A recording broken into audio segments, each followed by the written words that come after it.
प्रश्न क्रमांक 1. एखाद्या वस्तूच्या वेगाच्या परिमाणात किंवा गतीच्या दिशेत बदल घडवून आणण्यासाठी त्यावर टिंबटिंब प्रयुक्त होणे आवश्यक असते. पर्याय ए आहे बल, पर्याय बी जडत्व, पर्याय सी संवेग आणि पर्याय डी गती. आणि प्रश्नाचं उत्तर आहे पर्याय क्रमांक ए म्हणजे बल.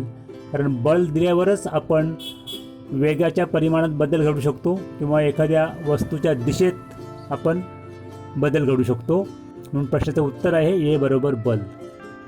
प्रश्न क्रमांक 2 आहे ताऱ्याभोवती परिभ्रमण करणाऱ्या ग्रहाची कक्षा टिंबटिंब असते. पर्याय ए वर्तुळाकार, पर्याय बी सरळ रेषेत, पर्याय सी नाभिबिंदूच्या दिशेने आणि पर्याय डी लंबवर्तुळाकार. आणि या प्रश्नाचं उत्तर आहे पर्याय क्रमांक डी म्हणजे लंबवर्तुळाकार. कारण आपली जी सूर्यमाळा आहे आणि आपल्या सूर्यमाळेमध्ये जेवढे ग्रह आहेत सर्वच ग्रह सूर्याभोवती हे लंबवर्तुळाकार कक्षेत भ्रमण करीत असतात. मग ते कधी सूर्यापासून लांब तर कधी सूर्यापासून जवळ येतात, परंतु त्यांची कक्षा जी आहे ती लंबवर्तुळाकारच आहे. प्रश्न क्रमांक 3. सूर्याची परिक्रमा करणाऱ्या ग्रहाच्या आवर्तकालाचा वर्ग हा ग्रहाच्या सूर्यापासूनच्या सरासरी अंतराच्या टिंबटिंब समानुपाती असतो. पर्याय ए वर्गाला, पर्याय बी वर्गमुळाला, पर्याय सी घनाला आणि पर्याय डी घनमुळाला. आणि या प्रश्नाचं उत्तर आहे पर्याय क्रमांक सी म्हणजे घनाला. पुन्हा एकदा प्रश्न नीट वाचा. सूर्याची परिक्रमा करणाऱ्या ग्रहाच्या आवर्तकाल म्हणजे सूर्याभोवती एक परिक्रमा पूर्ण करायला जर त्या ग्रहाला टी एवढा काळ लागत असेल तर टीचा वर्ग, आवर्तकालाचा वर्ग म्हणजे काय, टीचा वर्ग हा ग्रहाच्या सूर्यापासूनच्या सरासरी अंतराच्या समानुपाती. आता या ठिकाणी अंतर सरासरी घेण्याचं कारण असं आहे की सूर्याभोवती जे काही ग्रह परिभ्रमण करतात, परिक्रमा पूर्ण करतात, त्यांचं अंतर जे आहे ते सूर्याच्या केंद्रापासून कमी अधिक होत असते सतत. कारण त्यांची कक्षा कशी आहे लंबवर्तुळाकार.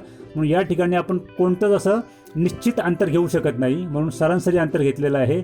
आणि ते अंतर जर आपण आर या इंग्रजी अक्षराने जर दर्शवित असू तर सरासरी अंतराच्या घनाला समानुपाती असतो.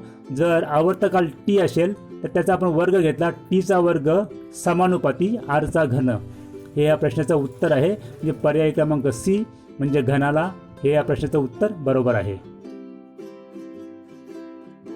प्रश्न क्रमांक 4. दोन वस्तूंमधील गुरुत्वीय बल हे त्या वस्तूंच्या वस्तुमानाच्या गुणाकाराशी समानुपाती आणि त्या वस्तूंमधील अंतराच्या टिंबटिंब असते. पर्याय ए वर्गाशी व्यस्तानुपाती, पर्याय बी वर्गाशी समानुपाती, पर्याय सी घनाशी व्यस्तानुपाती आणि पर्याय डी वर्गमुळाशी व्यस्तानुपाती. आता या प्रश्नाचं उत्तर जे आहे ते पर्याय क्रमांक ए म्हणजे वर्गाशी व्यस्तानुपाती. कारण पहा जर दोन वस्तूंमधील गुरुत्वीय बल हे त्या वस्तूंच्या वस्तुमानाच्या गुणाकाराशी समानुपाती, ऑलरेडी दोन वस्तू ज्या आहेत त्यांचं वस्तुमानाचं गुणाकार जे आहे त्याच्याशी ते समानुपाती आहे. मग त्या वस्तूंमधील अंतर जे आहे तर त्या अंतराच्या वर्गाशी व्यस्तानुपाती. आता ते अंतर जर आपण आर किंवा डी जर मानलं तर काय होईल, डीचा वर्ग. म्हणजे आपण जर समजा ते सूत्र जे आहे एफ बरोबर m1 गुणिले m2 भागिले डीचा वर्ग किंवा आरचा वर्ग, अशा पद्धतीने आपलं हे सूत्र आहे. याच्यामध्ये पहा F is directly proportional to, किंवा आपण म्हणू शकतो एफ समानुपाती m1 गुणिले m2 भागिले डीचा वर्ग. इथे m1 आणि m2 हे त्या दोन ज्या वस्तू आहेत त्या वस्तूंचं वजन आहे किंवा वस्तुमान आहे आणि डी जे आहे ते डी त्या दोन वस्तूंमधील अंतर आहे. म्हणून इथे प्रश्नाचं उत्तर जे आहे ते पर्याय क्रमांक ए म्हणजे वर्गाशी व्यस्तानुपाती. प्रश्न क्रमांक 5 आहे वैश्विक गुरुत्वीय स्थिरांक जी याचे मूल्य SI एकक प्रणालीत टिंबटिंब आहे. आता जो वैश्विक गुरुत्वीय मूल्य जे आहे तो आपण कॅपिटल G या अक्षराने दर्शवितो आणि त्याचं उत्तर जे आहे पहा इथे पर्याय क्रमांक ए आहे 6.673 गुणिले 10⁻11 न्यूटन मीटर स्क्वेअर पर किलोग्राम स्क्वेअर. नंतर बी आहे 6.673 गुणिले 10⁻11 न्यूटन मीटर पर किलोग्राम. सी 9.673 गुणिले 10⁻11 न्यूटन मीटर पर किलोग्राम. आणि डी आहे 9.673 गुणिले 10⁻11 न्यूटन मीटर स्क्वेअर पर किलोग्राम स्क्वेअर. आणि प्रश्नाचं उत्तर जे आहे म्हणजे पर्याय क्रमांक ए 6.673 गुणिले 10⁻11 न्यूटन मीटर स्क्वेअर पर किलोग्राम स्क्वेअर हे या प्रश्नाचं उत्तर आहे. प्रश्न क्रमांक 6. टिंबटिंब हे निसर्गातील इतर बलांच्या तुलनेत अत्यंत क्षीण असते. पर्याय ए आहे गुरुत्वाकर्षणाचे बल, पर्याय बी विद्युत चुंबकीय बल, पर्याय सी अणुकेंद्रकीय बल आणि पर्याय डी आंतररेणवीय बल. आणि या प्रश्नाचं उत्तर आहे ते पर्याय क्रमांक ए म्हणजे गुरुत्वाकर्षणाचे बल हे इतर बलांच्या तुलनेत अत्यंत क्षीण आहे. प्रश्न क्रमांक 7. पृथ्वीचे गुरुत्व त्वरण जी चे मूल्य बरोबर टिंबटिंब आहे. पर्याय क्रमांक ए आहे ध्रुवावर सर्वात जास्त असते, पर्याय बी विषुववृत्तावर सर्वात जास्त असते, पर्याय सी पृथ्वीच्या पृष्ठभागावर सर्वत्र सारखे असते आणि पर्याय डी ध्रुवावर सर्वात कमी असते. आणि या प्रश्नाचं उत्तर आहे पर्याय क्रमांक ए म्हणजे ध्रुवावर सर्वात जास्त असते. याचं कारण असं आहे की पृथ्वी ही पूर्ण गोलाकार नाही आहे, तर जे ध्रुव आहेत उत्तर ध्रुव आणि दक्षिण ध्रुव त्या ठिकाणी पृथ्वी थोडी चपटी आहे. त्याच्यामुळे होतं आहे काय का पृथ्वीचं केंद्र आणि उत्तर किंवा दक्षिण ध्रुव याच्यामधील अंतर कमी झालेलं आहे. मग ज्या ठिकाणी पृथ्वीचं केंद्र आणि पृथ्वीचं पृष्ठभाग याचं अंतर जर कमी असेल तर निश्चितच त्या ठिकाणी गुरुत्व त्वरण जे आहे ते जास्त असणार आहे. प्रश्न क्रमांक 8. विषुववृत्तावर गुरुत्व त्वरण म्हणजे जी चे मूल्य टिंबटिंब असते. पर्याय ए 9.78 मीटर पर सेकंड स्क्वेअर, पर्याय बी 9.83 म्हणजे 9.832 मीटर पर सेकंड स्क्वेअर, सी आहे 9.8 मीटर पर सेकंड स्क्वेअर आणि डी 6.67 मीटर पर सेकंड स्क्वेअर. आणि या प्रश्नाचं उत्तर आहे पर्याय क्रमांक ए म्हणजे 9.78 मीटर पर सेकंड स्क्वेअर. आणि हे जे मूल्य आहे ते सर्वात कमी आहे कारण विषुववृत्त आणि पृथ्वीचं केंद्र याच्यामधील अंतर जे आहे ते सर्वात जास्त आहे. जेवढं अंतर जास्त तेवढं तुमचं गुरुत्व त्वरणाचे मूल्य जे आहे ते कमी असणार आहे आणि जेवढं केंद्रापासून अंतर कमी असेल तेवढं गुरुत्व त्वरणाचं मूल्य जास्त असणार आहे. प्रश्न क्रमांक 9. वस्तूचे मुक्त पतन हे केवळ टिंबटिंब शक्य आहे.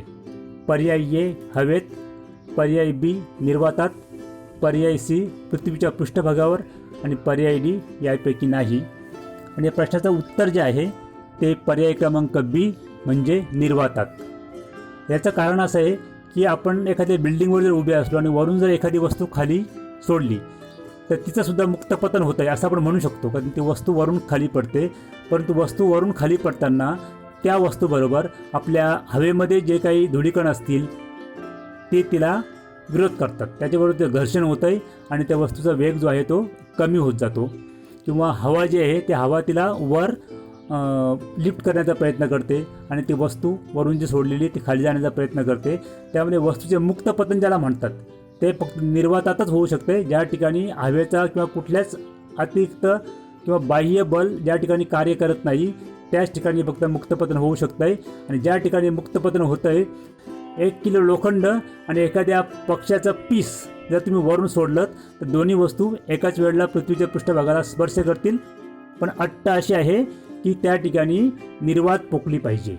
प्रश्न क्रमांक 10. कोणत्याही वस्तूचे चंद्रावरील वजन पृथ्वीवरील वजनाच्या जवळजवळ टिंबटिंब आहे. पर्याय ए आहे 1/6, पर्याय बी 1/8, पर्याय सी 1/2 आणि पर्याय डी 2/6. आणि या प्रश्नाचं उत्तर जे आहे ते पर्याय क्रमांक ए म्हणजे 1/6. त्याचं कारण असं आहे की चंद्रावरचं गुरुत्वाकर्षण बल जे आहे ते पृथ्वीच्या गुरुत्वाकर्षणाच्या 6 पटीने कमी आहे. म्हणून आपण नेहमीच म्हणतो की एखाद्या व्यक्तीचं जर पृथ्वीवरचं वस्तुमान जर 60 किलोग्राम असेल तर चंद्रावर त्याचं वस्तुमान फक्त 10 किलोग्राम भरेल. 10×60 म्हणजे ते 6 पटीने कमी होईल. 60/6 गेले तर किती होतील 6×10=60 म्हणजे फक्त त्या ठिकाणी ते 10 किलो वजन भरणार आहे. म्हणून या प्रश्नाचं उत्तर जे आहे ते पर्याय क्रमांक ए म्हणजे 1/6. प्रश्न क्रमांक 11. पृथ्वीवरील 60 N वजनाच्या व्यक्तीचे चंद्रावरील वजन साधारण टिंबटिंब असेल. पर्याय ए 360, पर्याय बी 60 N, पर्याय सी 6 N आणि पर्याय डी 10 N. आणि या प्रश्नाचं उत्तर जे आहे ते पर्याय क्रमांक डी म्हणजे 10 N. कारण 60ला आपण कितीने भागणार आहोत 6ने. कारण पृथ्वीवरचं जे गुरुत्वाकर्षण जे आहे ते चंद्राच्या गुरुत्वाकर्षणापेक्षा 6 पटीने जास्त आहे किंवा चंद्राचं गुरुत्वाकर्षण पृथ्वीपेक्षा 6 पटीने कमी आहे. म्हणून आपण 60ला जर 6ने भागलं तर उत्तर येईल 10.